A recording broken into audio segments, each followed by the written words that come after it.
Oke, hari ini eh, topik kita adalah bagaimana mencegah dan merubah perilaku memukul pada anak. Jadi sebenarnya anak-anak lahir itu pasti nggak punya perilaku memukul, ya. Itu yang satu yang kita harus sadari. Anak-anak lahir itu mereka seperti kertas putih yang nggak mukul, pokoknya nice lah. Mereka, datang ke kita, diberikan ke kita dengan, eee, perilaku yang masih nol dan memang Tuhan, memberikan ke kita untuk kita buat kita yang mengukir mereka, seperti orang kalau membuat patung ya, kita dengan tangan kita membuat mereka. Nah, problemnya karena anak kita spesial, ada sesuatu yang membuat kita sulit untuk bisa membuat, masuk ke dalam anak kita. Jadi bukan berarti kita orang tua yang nggak, nggak baik, tetapi memang ada proses komunikasi yang nggak mulus, seperti kalau kita sama sama anak-anak yang lain pada umumnya ya. Oke, eee jadi di sini saya mau mengatakan dulu, sekarang sebelum anak kita jadi anak yang suka mukul-mukul. Nah, sebenarnya apa sih yang membuat anak kita memukul? Nah, ada banyak alasan di sini ya. Jadi, dia mungkin memukul itu cara mengekspresikan kemarahan. Nah, itu banyak. Nah, nanti kita ulas lagi kenapa anak-anak ini mengekspresikan kemarahan dengan cara memukul. Pasti ada modelingnya. Di sana ada hmm, contoh dari orang-orang sekitarnya bahwa ada yang namanya memukul. Nah, dia melihat itu. Yang kedua, pada waktu dia memukul, pertama kali memukul, kedua kali dia ada sesuatu sensasi yang mungkin untuk anak tersebut itu menyenangkan. Oh, enak ya, mukul itu enak ya, karena memukul itu motorik kasar dan mereka, begitu lahir ke dunia ini, ya yang dibawa dia, yang dipelajari pertama kali adalah motorik kasar. Nah, jadi dia mungkin memukul itu kok menyenangkan buat dia. Nah, tuh. Jadi karena menyenangkan dia akan terus memukul, ya. Dan tidak di-stop. Nggak ada yang menghentikan anak ini bahwa, oh memukul itu nggak boleh. Nah, karena kita pikir kan mungkin, ah masih kecil aja lu dipukul sama dia, seperti itu nggak sakit. Nah itu biasanya orang tua itu banyak yang mengatakan memukul, awalnya merasa nggak ada masalah dengan memukul. Jadi mereka membiarkan perilaku memukul itu dari kecil. Ya. Nanti sampai dia dewasa, bukan dewasa ya, mungkin sampai akil balik aja kita udah kewalahan kalau dia memukul terus. Nah itu udah kita merasakan itu sakit gitu ya. Jadi kita terus mikir, wah kalau seperti ini terus saya nggak akan tahan nih gitu ya. Nah, yang ketiga, mungkin pada waktu dipukul itu, orang yang dipukul itu ketawa-ketawa, yang dia suka. Sebenarnya anak ini, senang membuat orang, apa ya, kalau melihat orang yang, dia interaksi itu, orangnya tertawa. Nah, dia mikir, karena dipukul ini, maka, terus orang itu tertawa, jadi artinya yang dia tangkap apa? Bahwa kalau saya mau membuat orang itu memukul, tertawa, aku pukul aja orang itu. Karena yang setahu aku, kalau aku pukul, orangnya tertawa-tawa. Nah, karena kita kan merasa, "Ah, luculah dia ya, dia mukul kita," gitu ya. Jadi eee, itu yang perlu Bapak Ibu sadari karena, persepsi ini akan dibawa terus sama dia sampai dewasa, kalau kita nggak intervensi. Jadi awalnya itu dari anak kecil itu, dari kecil ya. Terus komunikasi yang salah, memulai sesuatu komunikasi. Jadi anak ini, eee, pengen berkomunikasi dengan orang-orang sekitarnya. Nah, dia nggak tahu caranya. Dia, karena dia mungkin, memukul itu motorik kasar yang biasanya dilihat, oh, jadi dia bisanya itu, eee, kalau interaksi sama orang semuanya dalam bentuk motorik kasar. Nah, jadi salah satunya memukul. Nah, dia sebenarnya memukul itu mau say hi atau kita menepuk aja, tetapi kalau tepukan itu jadi sangat kuat, akhirnya, itu jadi bentuknya bukan tepukan tapi pukulan gitu ya. Nah, karena dia nggak bisa motorik halus, dia akhirnya jadi ke motorik kasar, jadi aktivitas itu jadi, akhirnya bukan tepukan tapi pukulan, yang di mana itu dia orang-orang juga mengamini dia melakukan itu untuk memulai suatu komunikasi. Terus ada juga anak kita memukul karena, dia menirukan dari orang-orang yang sekitarnya yang tadi saya, sudah singgung sedikit. Mungkin dia melihat banyak orang-orang di sekitarnya itu suka memukul, jadi saudaranya mungkin kalau bermain juga pukul-pukulan. Terus dia melihat juga adegan pemukulan itu dilakukan orang dewasa. Jadi kalau dia dikelilingi oleh itu, dia punya persepsi memukul itu oke. Memukul itu suatu, tindakan yang biasa dan acceptable, bisa diterima oleh lingkungan, karena banyak dilakukan oleh orang-orang di sekitarnya. Terus yang next, nah ini yang saya mau, kemampuan yang dimiliki oleh anak-anak ini motorik kasar, sehingga gerakan motorik halus semuanya diterjemahkan menjadi aktivitas motorik kasar. Jadi mungkin, yang saya bilang tadi itu sebagai tepukan, dia akhirnya jadinya pukulan, karena dia nggak mampu untuk melakukan motorik halus menepuk yang pelan-pelan. Nah, dari semua ini, saya cuma mengulas apa sih yang membuat anak kita memukul. Kita harus tahu, kita mikir mana, salah satu dari ini mana yang kira-kira masuk ke anak kita, ya. Terus,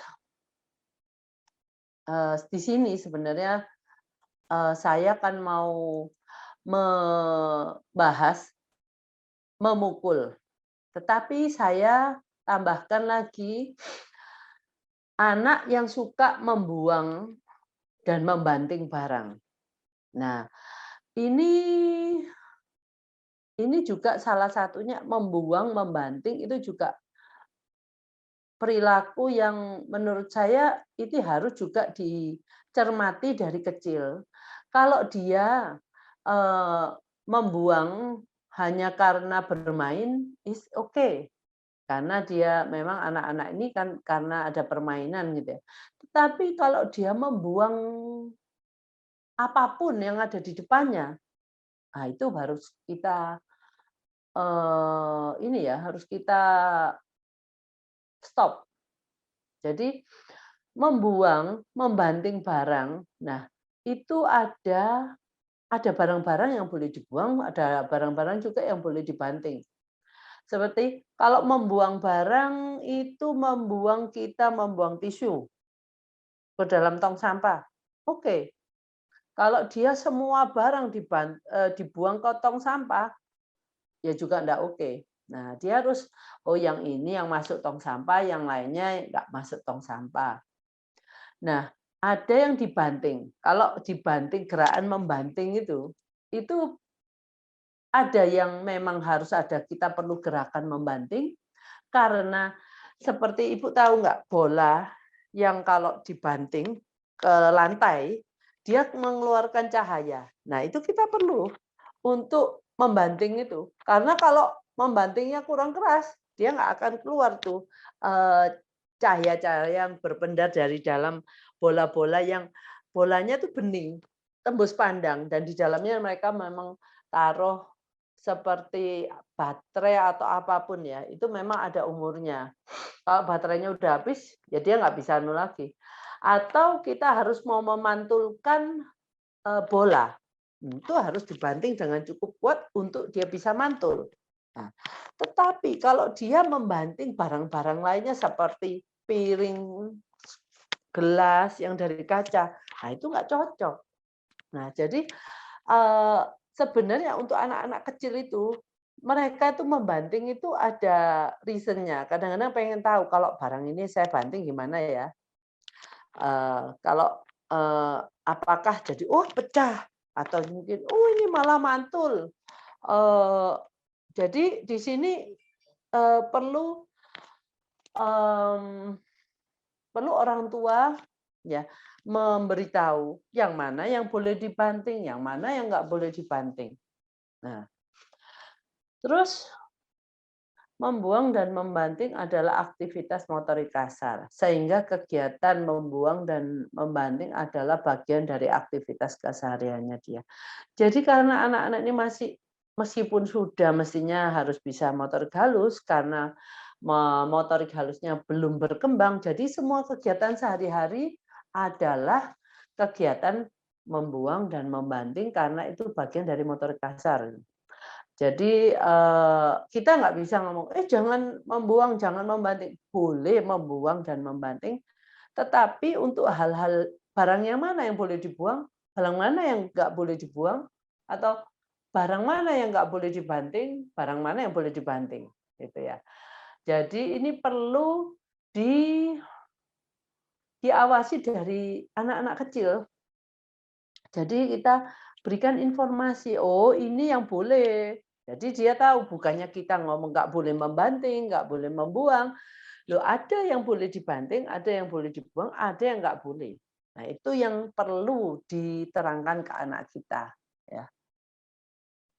Setelah itu ada juga dia mengekspresikan kemarahan dengan cara membanting barang. Nah ini kemungkinan besar juga karena dia melihat mungkin ada orang-orang di sekitarnya yang kalau marah suka banting-banting barang, semua dibandingin.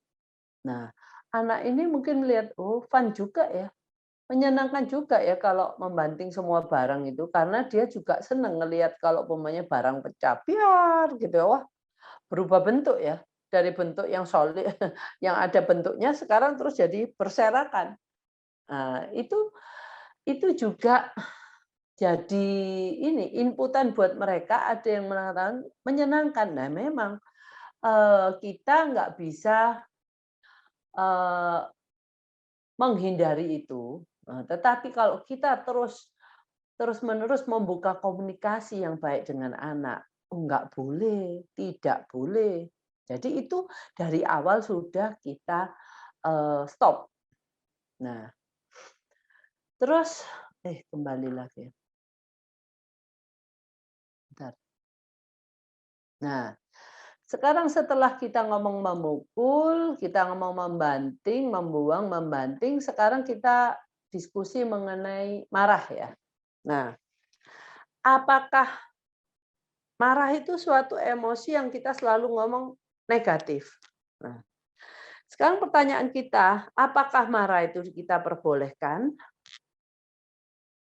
Nah, mungkin ya saya di sini dalam bentuk ini ya, dalam bentuk, pertanyaan. Sayangnya saya kalau membuka, apakah marah itu diperbolehkan? Nah, jawaban biasanya kebanyakan orang, tidak boleh, marah itu jelek. Nah, saya the other hand, mikir ya, kita emosi marah itu diberikan oleh Tuhan. Kenapa kita marah? Karena ada sesuatu yang ndak kita ndak sesuai dengan pemikiran kita. Itu kita boleh marah, ya. Kita bisa jadi marah. Dan apakah boleh? Ya boleh. Nah, apakah kita jangan pernah ngomong sama anak, jangan marah, jangan marah." Loh, kita pun loh marah. Pernah nggak ada orang, kita semua itu ada yang nggak pernah marah? pasti pernah marah. Orang sesabar-sabarnya pernah marah. Nah, emosi itu diperbolehkan oleh Tuhan untuk boleh kita rasakan, boleh kita ekspresikan.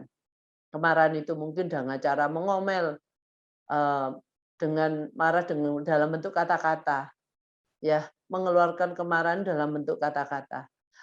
Itu emosi yang boleh kita keluarkan. Jadi jangan pernah boleh, "Kamu enggak boleh marah." Tapi yang nggak boleh dalam marah itu kalau dia mengekspresikan dalam bentuk yang merugikan lingkungan. Jadi dia memukul orang, membuang benda, atau dia membakar rumah, atau apapun lah yang sifatnya merugikan orang lain. Nah, sekarang yang diperbolehkan itu marah dengan cara yang benar. Loh, bagaimana marah dengan cara yang benar itu? Nah, sampai di sini, saya pengen nih, masukan dari orang tua. Apakah, ibu dan bapak setuju bahwa marah itu kita melihat marah itu dari sisi perspektif yang seperti ini?